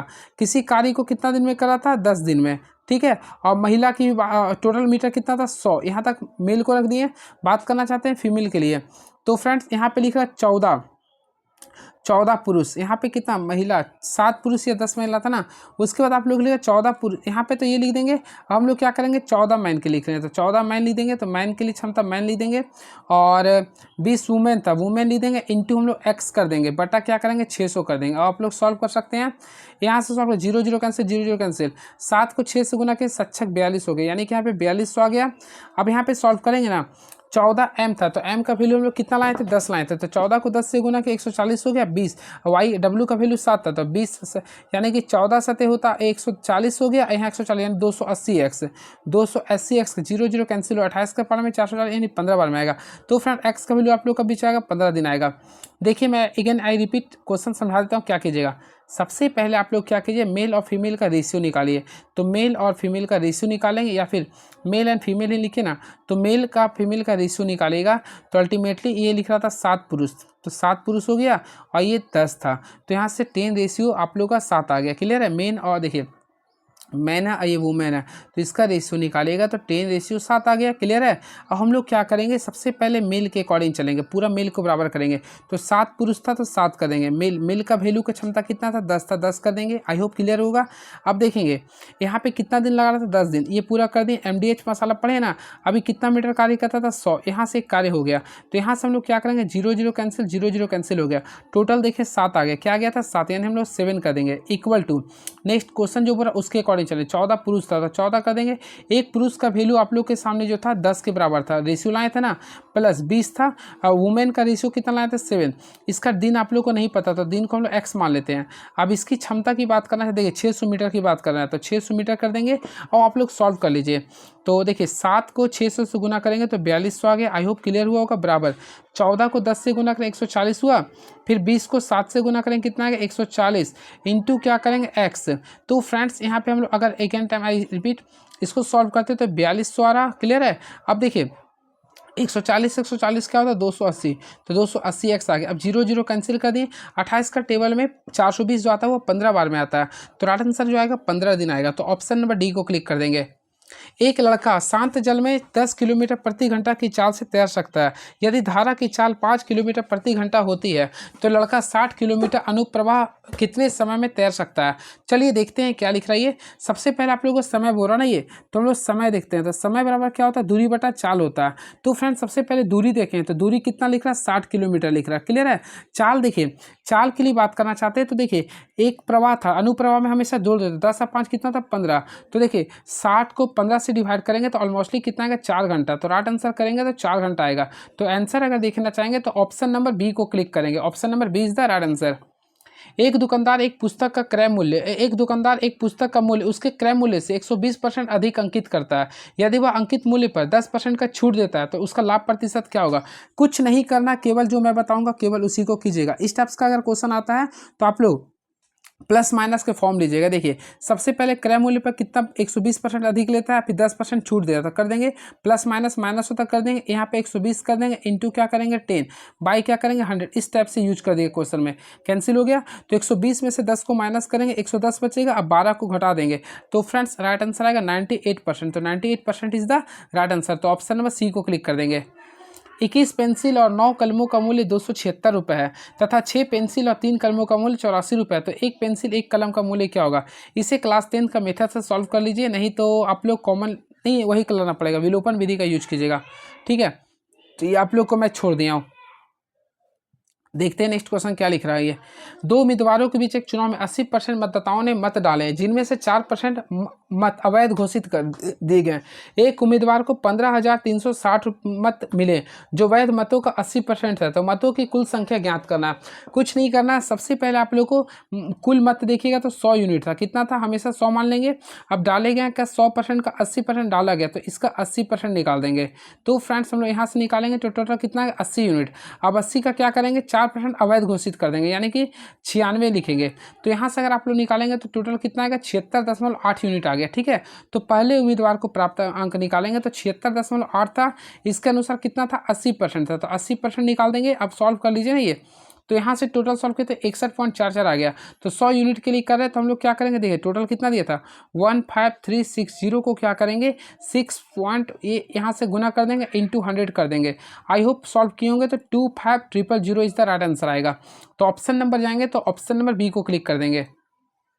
शब्द मानसून शब्द मौसम में लिया जाता है तो जिसका अर्थ मौसम होता है, तो हम इसे देखें मानसून जो शब्द लिएगा ना क्लास 9th का, ये तो अरबी भाषा है। क्या ये अरबी भाषा। ये स्वतंत्रता मेरा जन्मसिद्ध अधिकार है, मैं इसे लेकर रहूंगा। अर्थात फ्रेंड्स यहाँ पे आप लोग को बोलना चाहिए नौकरी मेरा जन्मसिद्ध अधिकार है, मैं इसे प्राप्त करके लेकर रहूंगा, ये बोलना चाहिए आप लोग को स्टूडेंट के लिए। तो स्वतंत्रता मेरा जन्मसिद्ध अधिकार है, मैं इसे लेकर रहूंगा, ये किसका है तो बाल गंगाधर तिलक का है। किसका है बाल गंगाधर तिलक का है। तो ऑप्शन नंबर डी को क्लिक करेंगे। आई होप आप लोग को पता होगा। चलिए बातें करना चाहते लाला लाजपत राय का। तो लाला लाजपत राय का सबसे फेमस जो डायलॉग था आप लोग पढ़े होंगे, शायद ये था आप लोग पढ़े हम मैं मेरा माइंड से स्किप कर गया। जो सबसे पहले याद है लाला लाजपत राय ने पंजाब नेशनल बैंक का संस्थापक थे, जिन्होंने 1854 में पंजाब नेशनल बैंक का स्थापना किया था। यह पहला भारतीय बैंक था। क्लियर है। और इनका जो लाठी से संबंधित इसका कोई नारा था, मेरे माइंड में स्किप कर गया। भगत सिंह, तो फ्रेंड्स याद रखिए भगत सिंह का नारा क्या था, तो इनकलाब जिंदाबाद। इनकलाब जिंदाबाद भगत सिंह का था, लेकिन मूल रूप से हजरत मोहानी द्वारा लिखी गई थी। क्लियर है। वही बात करना चाहते वंदे मातरम, तो वंदे मातरम बंकिम चंद्र चट्टोपाध्याय ने लिखा था। करो मरो महात्मा गांधी ने, तुम मुझे खून दो मैं तुम्हें आज़ादी दूंगा सुभाष चंद्र बोस ने, आराम हराम है जवाहरलाल नेहरू ने दिया था, जय जवान जय किसान लाल बहादुर शास्त्री ने दिए थे। अब देखिए एक था वापस वेदों की ओर लौटो, तो स्वामी दयानंद सरस्वती था। क्लियर है। अब विपिन चंद्र पाल का भी एक फेमस था, मेरे माइंड में भी स्किप कर रही है, तो विपिन चंद्र पाल का तो ध्यान में नहीं है। और नरेंद्र मोदी का क्या है, जय जवान जय किसान जय विज्ञान जय अनुसंधान है। ठीक है, इस चीज़ को याद रखिएगा। चलिए, लाल बालपाल नाम से प्रसिद्ध भारतीय स्वतंत्रता सेनानी किन भारतीय राज्यों में संबंधित है। देखिए, लाल का अर्थ होता है लाला लाजपत राय, बाल का अर्थ होता है बाल गंगाधर तिलक, पाल का होता है विपिन चंद्र पाल। तो फ्रेंड लाला लाजपत राय, सबसे पहले लाला लाजपत राय, तो देखिए लाला लोग थे, यानी कि पंजाब के रहते थे, ओ कि पंजाब केसरी पंजाब बोलते इसको ना। अब बाल गंगाधर तिलक, तो बाल गंगाधर जो तिलक थे वो राजस्थान के रहने वाले थे, शायद आप लोग पहली बार जान रहे होंगे। तो बाल गंगाधर तिलक कहाँ के रहने वाले थे, तो राजस्थान के। वही विपिन चंद्र पाल की बात करना चाहते हैं तो वो बंगाल के रहने वाले थे। तो ऑप्शन के अकॉर्डिंग चलेंगे तो ऑप्शन नंबर डी को क्लिक करेंगे। क्लियर है। तो फिर से अगेन आई रिपीट, देखिए सबसे पहले लाला लाजपत राय, बाल गंगाधर तिलक और विपिन चंद्र पाल। तो लाला लाजपत राय पंजाब के रहने वाले थे, और यहाँ पे गलत हो गया, सॉरी, यहाँ पे महाराष्ट्र होगा, इससे मिस्टेक हो गया, सॉरी सिली मिस्टेक हो गया। देखिए लाला लाजपत राय आप लोग का पंजाब के रहने वाले थे, बाल गंगाधर तिलक महाराष्ट्र के रहने वाले थे, सॉरी, क्योंकि इन्होंने महाराष्ट्र में गणेश उत्सव स्टार्ट किया था, सॉरी। आप विपिन चंद्र पाल थे बंगाल का, यानी ऑप्शन नंबर डी को क्लिक करेंगे, मिस्टेक हो गया। आई थिंक राइट आंसर करेंगे तो ऑप्शन नंबर डी को क्लिक कर देंगे, सॉरी फ्रेंड्स। ठीक है, तो बाल गंगाधर तिलक महाराष्ट्र के रहने वाले थे। क्लियर है। चलिए, अब और भी इससे कुछ क्वेश्चन वैसा था नहीं था, चलिए देखते हैं, कुछ और वैसा नहीं है। चलिए, मुंडक उपनिषद किससे संबंधित है, तो फ्रेंड्स याद है मुंडक उपनिषद जो है अथर्ववेद से संबंधित है। किससे, अथर्ववेद से। तो ऑप्शन नंबर बी को क्लिक कर देंगे। क्लियर है। और याद रखिए अथर्ववेद का एकमात्र ब्राह्मण ग्रंथ जो वही गोपद कहलाता है। क्लियर है। और इसमें मुंडक उपनिषद, प्रश्न उपद, इस सब सारे चीज़ को लिया गया। सबसे पुराना वेद तो ऋग्वेद होता है, संगीत का वेद सामवेद होता है, जादू टोना का वेद, तो जादू टोना का क्या होता है, यही अथर्ववेद होता ना। और ऋजुवेद जिसमें गद पथ है तो यजुर्वेद होता है। ये सारे आप लोग पढ़े होंगे। चलिए, Tata iron and steel company जिसे लोग बोलते हैं टिस्को, देखिए टिस्को कंपनी का निगमन किस वर्ष हुआ था, तो फ्रेंड्स याद रखिए इसका 1907 में हुआ था। कब हुआ था, 1907 में हुआ था। ठीक है, तो ऑप्शन नंबर डी को क्लिक कर देंगे। चलिए, बातें करना चाहते हैं कुछ एक्स्ट्रा फैक्ट्स करते हैं। ये झारखंड में पढ़ते में है ये। इसका उद्घाटन हुआ था आई थिंक 1912 में हुआ था। क्लियर है। चलिए, अब 1915, तो 1915 में याद रखिए फेमस ये महात्मा गांधी वापस आए थे। क्लियर, साउथ अफ्रीका से। 1948 किस चीज़ के लिए फेमस है, तो देख लीजिएगा। 1948 में महात्मा गांधी का मौत हुआ था। फिर 1906 में, तो 1906 में आप लोग याद रखिएगा 1906 में कुछ वैसा फैक्ट्स था, तो 1906 में माइंड में वैसा तो नहीं है। 1907 में बंगाल विभाजन के अनुसार इस स्वदेशी आंदोलन। चलिए, 1906 में हुआ था, किस चीज़ का स्थापना हुआ था, आई थिंक किसी चीज़ का स्थापना हुआ था, हिस्ट्री का ही पार्ट था, मेरे माइंड में स्किप कर रहा है कुछ ज़्यादा। देखिए, बोकारो स्टील समिति, तो फ्रेंड याद रखिए बोकारो स्टील समिति का स्थापना हुआ था 1964 में हुआ था। हिंदुस्तान स्टील लिमिटेड का स्थापना 1954 में हुआ था। ये सब चीज़ों भी याद रखिएगा। मीनाक्षी मंदिर कहाँ है, तो ऑलमोस्टली फ्रेंड मीनाक्षी मैम भी थी, तो मीनाक्षी मंदिर है आप लोग का तमिलनाडु में। कहाँ पे, तमिलनाडु। तो ऑप्शन नंबर बी को क्लिक कर देंगे। क्लियर है। चलिए, कुछ एक्स्ट्रा फैक्ट्स में बताना चाहता हूँ केरल का, तो केरल में सबसे फेमस कौन सा, सबरीमाला मंदिर है। क्या है, सबरीमाला मंदिर है। वही बात करते हैं गोवा में, तो गोवा में महालसा नारायणी मंदिर है। उड़ीसा में है श्री जगन्नाथ मंदिर है। ठीक है, इस चीज़ को याद रखिएगा। क्लियर है। चलिए, हजारा मंदिर कहाँ है, तो हम्पी में, ये भी याद रखिएगा। दी गई आकृति में कितने त्रिभुज हैं, तो इसमें गिनेगा टोटल 8 आ जाएगा। क्या आ जाएगा, 8 आ जाएगा। चलिए, समाचार पत्र के एक कॉलम के शीर्षक में कहा गया कि हम सभी अपने विचार के शिकार हैं, हमारे कार्य हमारे विचारों पर आधारित हैं, समाचार पत्र सूचना का श्रेष्ठ स्रोत है। तो इसमें देखिए, तो हमारे केवल ऑप्शन नंबर ए को क्लिक करेंगे। श्रेष्ठ कभी नहीं होता है कोई। चलिए, आप भी अपने आप में कभी श्रेष्ठ नहीं हो सकते, मैं भी श्रेष्ठ नहीं हूँ, क्योंकि हर एक बंदा कुछ ना कुछ खास होता है। देखिए, कुछ सभी सुअर सफ़ेद है। चलिए बनाते हैं सभी सुअर, तो देखिए आप लोग को बनाना चाहता हूँ सुअर। देखिए, सभी सुअर सफ़ेद है, तो सभी सुअर को सफ़ेद बना दिए। फिर लिख रहा कुछ सफ़ेद मोर है, तो कुछ सफ़ेद मोर है। फिर लिख रहा कुछ मोर सुअर है, तो कुछ मोर को क्या करेंगे, सुअर बना देंगे। कुछ मोर सुअर है, तो यहाँ पे लिख रहा है, सॉरी ऑप्शन के अकॉर्डिंग चलते देखते हैं क्या लिख रहा है। दो ही को था ना ये, देखते हैं क्या लिख रहा है। पहला, कुछ मोर शुअर है तो कुछ मोर शुअर है, पहला का आंसर नहीं करेंगे। कुछ सफ़ेद सुअर है, सफ़ेद सुअर है बिल्कुल था, तो ऑप्शन नंबर केवल 2 सही होगा। तो ऑप्शन के अकॉर्डिंग केवल और केवल निष्कर्ष 2 सही होगा। तो ऑप्शन नंबर डी को क्लिक कर देंगे। देखते हैं नीचे दिए गए चित्र में कितने त्रिभुज हैं। तो फ्रेंड इसमें अगर आप लोग काउंटिंग कीजिएगा ना तो टोटल आ जाएगा 16। तो ऑप्शन नंबर डी को क्लिक कर देंगे। इसमें आप लोग को बताना दर्पण प्रतिबिंब, तो दर्पण पे लेफ्ट को राइट और राइट को लेफ्ट करते हैं। तो ऑप्शन के अकॉर्डिंग चलेंगे ना तो ऑप्शन नंबर इसको क्लिक कर देंगे, यानी बी है ना, हाँ तो बी को क्लिक कर देंगे। इसको भी आप लोग बना लीजिए, दर्पण प्रतिबिंब बनाना है तो 72 का राइट आंसर करेंगे तो ऑप्शन नंबर डी को देख लीजिएगा। चलिए 72 हो गया। अगला क्वेश्चन, इसमें डी नहीं बल्कि यानी कि डी यानी ऑप्शन नंबर बी को क्लिक करिएगा। चलिए क्योटो प्रोटोकॉल के अंतर्गत निम्नलिखित में कौन सा गैस बास्केट ऑफ 6 में शामिल नहीं है। देखिए आप लोग को मैं बताना चाहता हूँ इसके अकॉर्डिंग फ्रेंड, देखिए सबसे पहले क्योटो प्रोटोकॉल में जो शामिल होता है वह CO2 होता है, मिथेन होता है, नाइट्रस ऑक्साइड होता है, हाइड्रोफ्लोरोकार्बन होता है, पिपर फ्लोरोकार्बन होता है और सल्फर हेक्साफ्लोराइड होता है। तो ऑप्शन के अकॉर्डिंग क्लोरोफ्लोरो CFC नहीं होता, क्लोरोफ्लोरोकार्बन इसमें नहीं आता। क्लियर है, ये आप लोग का था ओजोन परत के लिए। चलिए अगला क्वेश्चन देखते हैं क्या लिख रहा है ये। नेक्स्ट क्वेश्चन, निम्नलिखित में कौन सा कथन गलत है। रैम रैंडम एक्सेस मेमोरी एक वोलेटाइल मेमोरी होती है, तो बिल्कुल रैम एक प्रकार का क्या होता है, वोलेटाइल मेमोरी होता है, बिल्कुल सही है। रोम नॉन वोलेटाइल होती है, ऑलमोस्टली ये सही है। रीड ओनली मेमोरी होता है जो कि सही है। कैश मेमोरी रैम से धीमी होती है, नहीं कैश मेमोरी सबसे फास्ट होती है, तो ऑप्शन नंबर सी आप लोग को गलत दिया हुआ। क्लियर है। हार्ड डिस्क एक स्टोरेज डिवाइस है, बिल्कुल है। चलिए नेक्स्ट क्वेश्चन, 60%, 70% और 80% के क्रमिक छूट किस एकल छूट के बराबर होता है। सबसे पहले हम लोग क्या करेंगे, देखिए 60% है ना, तो हम लोग क्या करेंगे 60% को अगर तोड़ते हैं आप लोग क्या कीजिएगा 3/5 कीजिएगा ना, 3/5 कीजिएगा। आई थिंक 5 में से 3 को हटा देंगे 2 बच गया। उसी प्रकार अगेन आई रिपीट 70% को कीजिएगा तो 10 से हम लोग क्या करेंगे 7 को हटाएंगे तो 3 बच गया।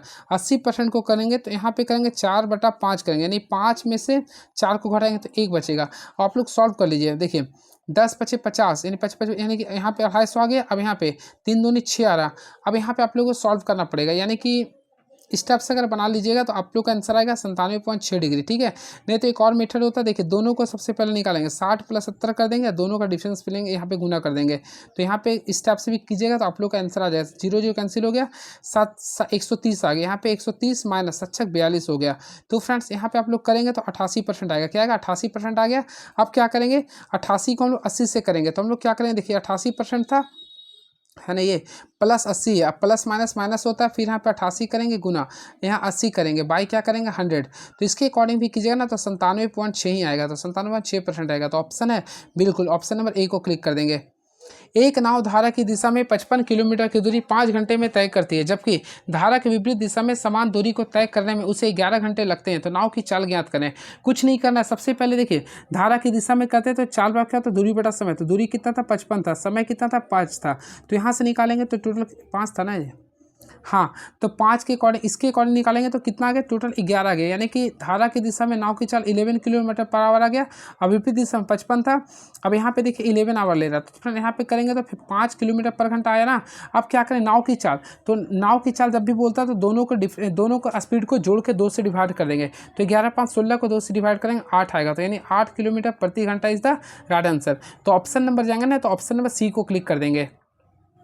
देखिए अनुभव अपने स्कूटर को 31,524 में बेचकर विक्रय मूल्य के 1/6 भाग के बराबर लाभ अर्जित करता है, तो उसका लाभ प्रतिशत क्या होगा। कुछ नहीं करना है, कुछ भी नहीं करना। देखिए यहाँ पे आप लोग का प्रॉफिट है और यहाँ पे ये SP है, तो फ्रेंड इसका रेशियो आप लोग को लिख रहा है 1/6 लिख रहा है। क्लियर है। तो देखिए यहाँ पे प्रॉफिट 1 का लिख रहा है, तो आप लोग बताइए CP कितना होगा।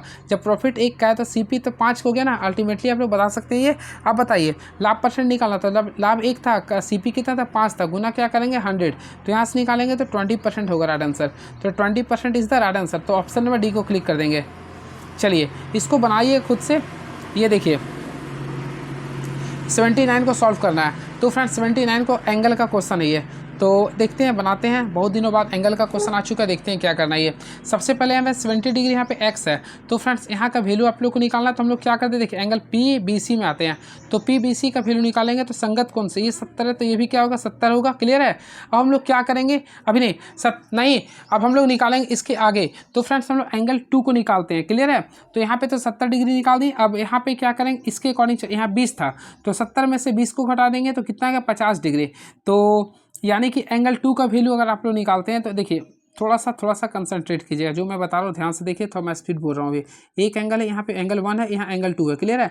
सबसे पहले क्या करेंगे आप लोग, देखिए बीपी, आई थिंक ये बीपी देखिएगा, ये आप लोग 80 की दोनों आपस में पैरेलल है, तो एंगल देखिए पी बी, यहाँ पे देखिए एंगल पी बी सी, तो पी बी सी का एंगल ही 70 है, तो ये भी क्या होगा 70 होगा। तो 70 में यहाँ पे अल्टीमेटली 20 डिग्री दे रहा, तो यहाँ पे क्या होगा, केवल और केवल 50 होगा, यानी कि ए बी सी का वैल्यू 50 डिग्री हुआ। आई होप क्लियर हुआ होगा, यानी 2 का वैल्यू 50 ला दिए। अब देखिए ये 50 है, यहाँ पे 50 था ना ये, हाँ ठीक है। अब यहाँ पे हम लोग सॉल्व करेंगे, तो इसके अकॉर्डिंग क्या करेंगे, 50 आ गया, एंगल ए निकालेंगे। तो फ्रेंड्स एंगल यानी यहाँ पे ए का वैल्यू निकालेंगे, तो टोटल एक सीधी रेखा पे कितना बनता है डिग्री, 180। तो 180 डिग्री क्या करें माइनस, हम लोग यहाँ का वैल्यू देखें 50 था, तो 50 क्या हो जाएगा, 100 हो जाएगा, तो 100 को हम लोग माइनस कर देंगे, तो टोटल आएगा 80 डिग्री। ठीक है, अब क्या करेंगे, यहाँ पे 80 डिग्री आ गया, ठीक है।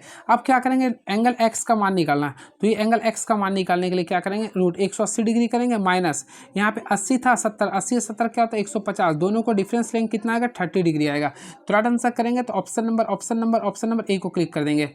चलिए, हिस्टोग्राम का उपयोग क्या ज्ञात करने के लिए किया जाता है, तो फ्रेंड्स याद रखें हिस्टोग्राम का प्रयोग जो करते हैं ना, माध्य माध्यिका बहुलक तीनों ज्ञात करने के लिए करते हैं, आप लोग बनाए भी होंगे। तो राइट आंसर करेंगे, तो ऑप्शन नंबर डी को क्लिक करेंगे, तो ग्राफ के माध्यम से माध्य माध्यिका और बहुलक को ज्ञात करने के लिए करते हैं, क्लियर है। तो ऑप्शन नंबर सी को डी को क्लिक कर देंगे। चलिए अगला क्वेश्चन देखते हैं क्या लिख रहा है, तो ऑप्शन नंबर 80 का होगा, ऑप्शन नंबर डी होगा, यानी कि माध्य माध्यिका बहुलक तीनों ज्ञात करने के लिए करते हैं। लेकिन ठीक है, अगला क्वेश्चन देखते हैं क्या। हाल ही में फ्रांस में आयोजित 77वें क्रॉस फिल्म फेस्टिवल में सर्वश्रेष्ठ अभिनेत्री का पुरस्कार जीतने वाला पहली भारतीय महिला कौन थी, तो फ्रेंड्स आप लोगों को मैं बताना चाहता हूँ, इसके लिए जो थी अनुसुईया सेन गुप्ता बनी, इस चीज़ को भी आप लोग याद रखिएगा। तो हाल ही में फ्रांस में आयोजित 77वें फ्रांस कांस फिल्म महोत्सव कौन जीता था, तो अनुसुईया सेन गुप्ता बनी है, क्लियर, अनुसुईया सेन गुप्ता। चलिए, ये करंट अफेयर थोड़ा सा रखना पड़ेगा माइंड में, वैसे मैं करंट अफेयर भी करवा दूंगा। देखता हूँ नेक्स्ट क्वेश्चन, भारत के पहले एएल संचालित एंटी ड्रोन सिस्टम का नाम क्या है, तो फ्रेंड्स याद रखें इसका नाम होता है इंद्रजाल। क्या होता है, ये इंद्रजाल होता है। तो ऑप्शन नंबर बी को क्लिक कर देंगे। अगस्त 2024 तक में रूसी तेल का सबसे बड़ा आयातक देश कौन सा है, तो रूसी के लिए बात कर रहे हैं ना, तो इसका राइट आंसर होगा भारत होगा। क्या होगा, ये भारत होगा। भारत का पहला ग्रीन हाइड्रोजन ईंधन स्टेशन किस शहर में स्थापित किया गया था, तो फ्रेंड्स का राइट आंसर होगा लेह में हुआ था। कहाँ पे हुआ था, लेह में हुआ था। लिंग निर्धारित हिंसा को खत्म करने के लिए भारत में शुरू किया गया अभियान का नाम क्या है, तो इसके लिए जो शुरू किया गया अभियान का नाम है अब कोई बहाना नहीं, अब कोई बहाना नहीं। तो याद रखिए अब कोई बहाना नहीं चलने वाला, क्लियर है। ये जो स्टार्ट किया गया था 25 नवंबर 2024 को केंद्रीय महिला एवं बाल विकास मंत्रालय अन्नपूर्णा देवी के द्वारा चलाया गया था, क्लियर। इस चीज़ को आप लोग को ध्यान में रखना पड़ेगा। चलिए अगला क्वेश्चन, निम्नलिखित में से कहाँ पर इंदिरा गांधी राष्ट्रीय गिर वन अकादमी है, तो ये तो इजी क्वेश्चन है, देहरादून में। कहाँ पे, ये देहरादून में है। चलिए अगला क्वेश्चन, इसको खुद से करिएगा, ये सब क्वेश्चन देखते हैं। कुछ वैसा क्वेश्चन है, देखिए कंप्यूटर सुरक्षा के संदर्भ में फायरवॉल क्या होता है, तो याद रखिए फायरवॉल क्या होता है कि ये जो होता है आप लोग का एक नेटवर्क सुरक्षा प्रणाली जो अनाधिकृत पहुंच को रोकती है। तो ऑप्शन नंबर सी को क्लिक कर देंगे। अंतर्राष्ट्रीय अंतरिक्ष स्टेशन पृथ्वी के वायुमंडल के किस परत में स्थित है, तो इसमें देखिए आप लोग को अंतरिक्ष बोला तो आयनोस्फीयर होना चाहिए था, तो आयनोस्फीयर जब नहीं लिखा तो बाह्य वायुमंडल में लिखे, क्लियर है। चलिए 4, 2, 7, 8 और 1 और 4 का माध्यिका ज्ञात करें। जब भी माध्यिका ज्ञात करने के लिए बोलता है तो जो आंकड़ा देता है उसको सबसे पहले क्या करेंगे, बढ़ते हुए क्रम में सजाएंगे। तो फ्रेंड देखेंगे सबसे छोटा यहाँ पे 1 है, फिर आप लोग का अगेन 2 है, फिर देखेंगे तो हम लोग का 4 लिख रहा, फिर 5 लिख रहा, फिर 7 लिख रहा, ये 8 लिख रहा, टोटल एन 1 2 3 4 5 6 लिख रहा। तो 6 लिख रहा तो तीसरा चौथा को जोड़ देंगे, यानी 4 5 9, 9 का आता क्या होता है 4.5 होता है, तो 4.5 होगा। तो ऑप्शन नंबर बी को क्लिक कर देंगे। अब ये देखिए हाइट एंड डिस्टेंस का क्वेश्चन है, ये टाइम टेकिंग होता है, आप लोग देख लीजिएगा इसको, ठीक है। चलिए अगला क्वेश्चन देखते हैं क्या लिख रही है। ये क्वेश्चन काफ़ी लल्लन टॉप क्वेश्चन है ये। देखिए यदि tan theta plus cot theta बराबर 6 है तो tan square theta plus cot square theta का मान क्या होगा। ये अगर आप लोग थोड़ा सा कंसंट्रेट करते हैं और अपने रिकॉल करते हैं माइंड को ना, तो ये देखिए आप लोग अलजेब्रा पढ़ेंगे तो x into 1 plus x by के बराबर क्या होता है, आप लोग पढ़ेंगे x square plus 1 by x square का फॉर्मूला क्या होता था, तो के स्क्वायर माइनस 2 का फॉर्मूला में, क्लियर है। तो देखिए मैं आप लोग को इन्वर्स करता हूँ, tan थीटा है तो tan थीटा रहने देंगे, अल्टीमेटली रहने देंगे। cot को क्या कर सकते हैं, तो 1 बाय tan थीटा लिख सकते हैं ना, बिल्कुल बराबर क्या है 6 है। Just like same tan square theta plus cot square theta क्या लिख, यहाँ पे देखिए tan स्क्वायर थीटा प्लस यहाँ पे क्या लिखेंगे 1/tan square theta. I hope clear हुआ होगा, ठीक है। तो बराबर क्या लिखेंगे 6 का स्क्वायर 36 में से 2 को घटा देंगे 34 आएगा। तो राइट आंसर करेंगे तो ऑप्शन नंबर बी को। इसका लिए ट्रिक होता है, याद रखिए के स्क्वायर माइनस 2 होता है, के स्क्वायर माइनस 2 होता है। तो के का वैल्यू 6, 36 में से 2 घटा देंगे 34। ऑप्शन नंबर बी को क्लिक कर देंगे। 98 को सॉल्व कीजिए फ्रेंड्स। तो देखिए खुद बनाइए 2-3 क्वेश्चन। एक बॉक्स में 6 सफ़ेद गेंद और 4 काली गेंद है, इसमें से एक गेंद 2 गेंद निकाली जाती है, तो दोनों गेंद के सफ़ेद रंग होने की क्या प्रक्रिया होगी। तो देखिए सफ़ेद रंग बोल रहा ना ये, तो देखिए और जब भी देखिए आप लोग को जब भी बॉल निकालता है तो यहाँ पे प्रोबेबिलिटी का क्वेश्चन है, याद रहेगा तो हमेशा जोड़ दीजिएगा, और बोलता है ना तो गुना कर देंगे, क्लियर है, याद रखेंगे। तो देखिए 6 सफ़ेद गेंद है तो 6 कॉम्बिनेशन, एक ही निकाले थे अलग अलग ना, और है तो हम लोग क्या बोले गुना कर देंगे। फिर से काली गेंद को निकाल रहे हैं, टोटल अगर हम लोग देखना चाहते हैं तो 7 कितना हो गया 13, बॉल कितना निकल गया 2, क्लियर है। और आप लोग निकाल लीजिए ना, तो यहाँ से सॉल्व कीजिए। तो 6 कॉम्बिनेशन 1 का वैल्यू 6 हो गया, 7 कॉम्बिनेशन 1 का वैल्यू 7 हो गया। अब 13 कॉम्बिनेशन 2 का वैल्यू, तो 13 को 12 से गुना कीजिए बटा 1 गुना 2, तो 1 2 2, तो 6 12 यानी 13 6 78 हो गया। तो यहाँ पे 78 लिखेंगे। अब आप लोग सॉल्व करें ना, तो 7 का प्रमाण 13, तो 7/13 आएगा, 7/13 आएगा। तो ऑप्शन नंबर सी को क्लिक कर देंगे। एक लास्ट क्वेश्चन, तो फ्रेंड इसको आप लोग बनाइएगा, आप लोग बताइए कमेंट बॉक्स में कितना आंसर होगा। वैसे मैं आप लोग बताऊँ ऑप्शन नंबर सी होगा। चलिए ये 100 क्वेश्चन था, काफ़ी क्वेश्चन को मैं इसमें स्किप कर दिया हूँ, बहुत सारे क्वेश्चन को मैं फास्टली बता दिया हूँ। फ्रेंड्स अभी आप लोग का समय नहीं, इसलिए मैं रिकॉल करवा रहा हूँ लास्ट टाइम में, ठीक है। तो ये देख लीजिए, कहीं कन्फ्यूजन होगा तो आंसर शीट को देख सकते हैं। नेक्स्ट वीडियो में आता हूँ तो सेट नंबर कितना स्टार्ट करूँगा 25, ठीक है। चलिए हमारे चैनल को सब्सक्राइब कीजिए, दोस्तों पर शेयर कीजिए, और कैसा लग रहा है कमेंट बॉक्स में जरूर लिखिए। चलिए थैंक यू सो मच, और क्या चाहिए अपडेट आप लोग ये भी बताइए।